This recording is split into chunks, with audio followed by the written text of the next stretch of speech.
They say that in Texas, land ISN and oppos. T just dirt and cedar trees. It's a religion, a bloodline, and if you're lucky, it's the only thing that keeps your soul anchored when the rest of the world starts spinning out of control. I never really understood that until a humid Wednesday morning last April, when a manila envelope from an estate attorney landed on my kitchen table and told me I was now the proud owner of 22 acres of limestone and scrub oak just outside of Dripping Springs.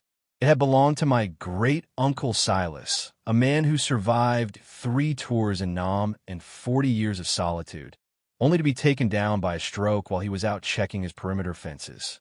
Silas was a ghost even when he was alive, a man of few words and even fewer friends, but he loved that land with a quiet, terrifying intensity, and suddenly it was mine, free, clear, and supposedly peaceful. But as I'd soon find out, peace is a luxury that people with clipboards and too much free time simply cannot stand. And before the ink on the deed was even dry, I found myself staring down the barrel of a suburban war I never asked for, standing in the middle of a clearing that didn't end oppos. T look like mine anymore. I drove out there on a Saturday, windows down, letting that smell of dry cedar and sun-baked earth fill the cab of my old Chevy, feeling a strange mix of grief and responsibility. But the second my tires hit the gravel at the edge of the property, something felt off. Silas's land was supposed to be a fortress of overgrown brush and tangled briar, a place where the wild stayed wild. Yet as I eased the truck deeper into the woods, I saw these deep, jagged ruts in the mud, the kind of scars only a heavy excavator or a cement mixer leaves behind when it's in a hurry. My heart started thumping a rhythm against my ribs that I didn't end oppos. T quite like, so I killed the engine and stepped out into a silence that felt heavy, almost expectant, and I followed those tracks until the tree line opened up into a wide, unnatural clearing. And there it was, sitting right where Silas used to have his favorite deer blind.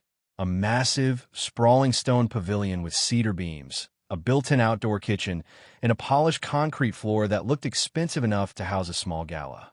It was beautiful, honestly, if you ignored the fact that it was sitting squarely on my dirt, and right there on the main pillar was a sign in brushed aluminum that read, "The Ridge at Stone Creek, Private Community Event Center, Members Only." I just stood there for a minute, blinking against the Texas sun, feeling that slow-boiling heat rise from my stomach to my throat, because this wasn't end oppos. T just a mistake or a shed built a few inches over the line. This was an occupation. I pulled the survey map from my pocket, my fingers shaking just a little, and I traced the boundary line that Silas had marked with iron pins decades ago. And yeah, this in quote, event center in quote, was sitting a good 30 feet inside my property, nestled into a private cove I was planning to build my own cabin on. I didn't in oppos. TL didn't in oppos. T scream. I just took a long, slow breath of that hot air and pulled out my phone to call the number listed on the HOAs in quote. Welcome in quote. Sign, and that's when I met Victoria Vance. Now, you met a Victoria before, the kind of woman who speaks in a tone so sweet it's practically syrupy. But if you look closely, you realize the syrup is covering a hive of wasps. And the second she answered, I knew I was in for a performance. I explained, as calmly as a man can when someone has poured 10 tons of concrete on his inheritance, that there was a bit of a geographical misunderstanding, but she didn't in oppos. To even let me finish, just let out this little, rehearsed giggle that made my skin crawl. End quote. Oh, honey, end quote, she said, and I could practically hear the clinking of her gold bracelets over the line. End quote. Silas was such a dear friend to our community, and he was more than happy to let us utilize that little unused corner of his woods for the neighborhood's benefit. We've been hosting our sunset mixers there for over a year now, and it's become the heart of the ridge. So surely you aren't into oppos. T suggesting we disrupt such a lovely arrangement over a few feet of scrub brush, end quote. I told her as politely as I could manage that Silas didn't in oppos. T have, end quote, friends, end quote. And he certainly didn't in oppos.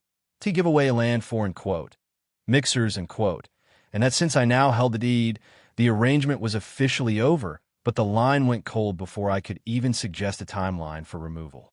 I spent the next 3 nights staring at the ceiling, replaying that, end quote, honey, end quote, in my head, Realizing that Victoria Vance didn't oppose. T just thinks she owned the neighborhood. She thought she owned the map, and she was betting that a guy like me wouldn't and oppose. T have the stomach to start a fight with a woman who had a legal team on retainer and a husband who sat on the county planning board. Monday morning, I was sitting in the office of a guy named Miller, a property lawyer who looked like he'd been carved out of a piece of old hickory and spent his weekends wrestling alligators just to stay sharp. He looked at my deed. He looked at the photos of the pavilion, and then he looked at me with this dry, weary smile that told me I wasn't in oppose. T, the first person Victoria Vance had tried to steamroll. End quote. The thing about these HOAs, end quote, Miller said, leaning back until his chair groaned in protest, end quote, is that they operate on the principle of and oppose. Better to ask forgiveness than permission and oppose, especially when the owner is too old or too dead to argue. But Texas law doesn't and oppose. T care about your sunset mixers or your brushed aluminum signs, end quote. He told me we had to play it by the book. A formal cease and desist, 10 days to vacate and restore the land to its original state, a paper. Trail so thick even a hurricane couldn't and oppose. T blow it away. And he warned me that Victoria wouldn't and oppose. T go quietly, because people like her see a boundary as a personal insult rather than a legal reality. And man, was he right, because within 48 hours of that letter being served, my life turned into a choreographed nightmare of bureaucratic harassment that would have been funny if it wasn't in oppose. T so calculated. I'd go out to the property to clear some brush, and there'd be a county environmental inspector waiting at the gate, claiming they'd received an, end quote, anonymous tip, end quote, about an illegal gray water runoff or a nesting site for a protected songbird I'd never heard of. Then came the letters from a boutique law firm representing the HOA, claiming I was, end quote, tortiously interfering, end quote, with a community asset and threatening to slap me with a lien for the, end quote, maintenance costs, end quote, they'd incurred on my own land.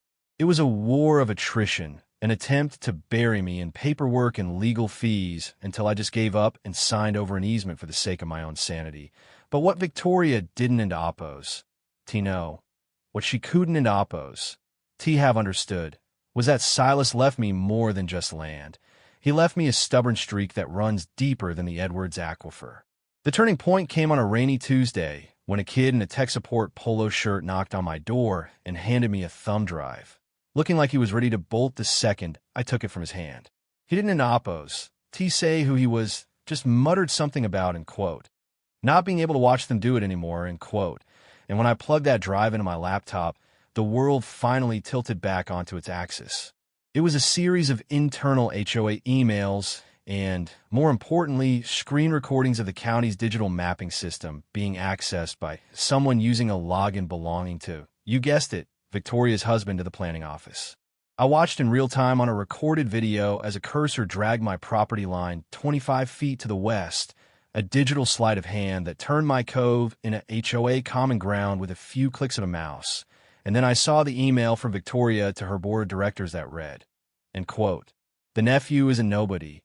Once the map update is finalized, he won an oppose. T have a leg to stand on, and we can move forward with the pool expansion. End quote. My blood didn't an oppose. T just boil. It turned into a cold, focused iron, and I realized I was an oppose. T just dealing with a pushy neighbor. I was dealing with a criminal conspiracy to commit land theft. I called Miller, and I could hear the predatory click of his teeth over the phone when I told him what I had. But he told me to hold steady, to let her think she was winning, because the best way to trap a fox is to let it get real comfortable in the henhouse. I spent that final week watching them from the tree line, seeing Victoria lead groups of prospective homebuyers through my woods, gesturing toward my pavilion as if she'd personally birthed every stone, her laughter echoing through the oaks like a sharp metallic bell. She looked so confident, so untouchable in her white linen pants and her designer sunglasses, totally oblivious to the fact that I had a surveyor named Grady out there at 4 a.m. every morning, marking the real iron pins with neon O. Range paint that glowed like fire in the dark. The 10th day arrived on a Friday, the deadline for the removal of the structure, and I woke up before the sun, sitting on my tailgate with a thermos of black coffee, listening to the low, rhythmic rumble of a heavy engine echoing down the county road. That was Benno, a guy I'd known since high school who operated a D9 Bulldozer like it was a part of his own body. And when he pulled that trailer up to my gate, he didn't oppose to even ask questions. He just looked at the pavilion, looked at the orange stakes, and gave me a slow, grim nod. We didn't oppose to waste time. The ramps dropped with a thunderous clatter that probably woke up every $1 million home in a ridge, and Benno walked that steel beast right into the heart of the clearing, the tracks chewing up the ground they'd so carefully manicured. I was standing there, watching the blade lift, when the first SUV came screaming down the dirt path, kicking up a wall of dust that looked like a localized storm, and out stepped Victoria, flanked by two guys in suits who looked like they'd been plucked from a corporate boardroom. She was screaming before her door, even closed, her face a shade of purple I didn't oppose no humans could achieve, pointing a manicured finger at the bulldozer and screeching about, in quote, vandalism, in quote, and in quote, felony destruction of property, in quote. I just leaned against my truck, took a slow sip of coffee, and held up the certified survey and the court order Miller had secured the day before. A beautiful, stamped piece of paper that basically gave me the right to treat anything on my land as abandoned debris, end quote. You can't oppose to do this, end quote. She shrieked, stepping right into the path of the dozer, thinking her presence alone would act as a physical barrier, end quote. This is a six-figure investment. This is the pride of this community. You are a small, bitter man, and I will see you in a cell for this, end quote. I didn't oppose to say a word. I just looked at Benno, and Benno, bless his soul, didn't oppose to flinch. He just revved that engine until the black smoke blotted out the sun and the ground beneath Victoria's feet started to vibrate like an earthquake. He dropped the blade with a metallic clang that echoed off the limestone cliffs, and the sheer force of the vibration sent Victoria stumbling back, her expensive sandals losing their grip on the mulch as she went down hard in the dirt she tried to steal. She sat there, gasping like a fish out of water, her white linen pants ruined by Texas mud, as the bulldozer moved forward with a slow, inevitable grace, and the sound was something I'll never forget. It was the sound of cedar beams splintering like toothpicks, the screech of metal being twisted into scrap, and the deep, hollow thud of stone pillars being reduced to rubble. It took less than 20 minutes for a year's worth of, in quote, mixers, in quote, and in quote, community heritage, in quote, to be turned into a pile of trash, and as the dust settled, the silence that followed was the sweetest thing I'd ever heard. Victoria didn't oppose to move. She just stared at the wreckage with this look of total, uncomprehending horror, realizing for the first time in her life that there are some things, some boundaries, that all the money and influence in the world can oppose to bypass. But the real kicker, the part that still makes me smile when I'm out there sitting on Silas's porch, happened when the sheriff arrived about 10 minutes later. Victoria scrambled to her feet, thinking her, in quote, rescue, in quote, had arrived, and she started unloading this frantic, hysterical story about how I was a dangerous lunatic who had threatened her life with a tractor. Sheriff Miller, no relation to my lawyer, but just as dry, listened to her for about 30 seconds. Then he looked at the pile of rubble, looked at my paperwork, and then he looked at the thumb drive I handed him. See, I'd already had a long talk with the DA's office about the digital map tampering, and as it turned out, the county took, in quote, official misconduct, in quote, and in quote, fraudulent land records, in quote, a whole lot more seriously than an HOA took its flower beds. I'll never forget the sound of the handcuffs clicking shut over Victoria's gold bracelets, or the way her, in quote, board members, in quote, suddenly found their shoes very interesting as she was led to the back of the patrol car, still trying to demand to speak to the mayor. The lawsuit that followed was a bloodbath for the Ridge HOA. Not only did they lose the pavilion, but they ended up having to pay me a settlement that could have bought 3 more pavilions, all because the judge decided that, in quote, bad faith, in quote, didn't oppose to even begin to describe their actions. I used part of that money to build a simple, sturdy cabin right where that pavilion used to be, and I made sure to use the leftover stone from their pillars to build my hearth. A little reminder that in this life, you reap exactly what you sow, especially when you try to sow it on someone else's land. Now, the neighborhood is a lot quieter, and the new HOA board stays well away from my gate, probably because they know that I'm not just nobody. With a piece of dirt, I'm a guy with a bulldozer on speed dial and a very clear understanding of where my line begins. But it makes me wonder, how many people out there are currently being squeezed by Victoria Vance, who thinks the law is just a suggestion?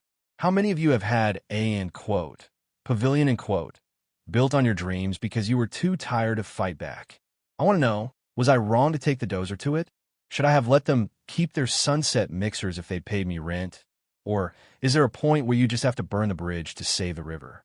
Drop a comment below and tell me if you think I went too far, or if you think 100 grand of crushed stone is exactly what justice looks like in the hill country. I'll be here, sitting on my porch, watching the sun go down over land that is finally truly mine.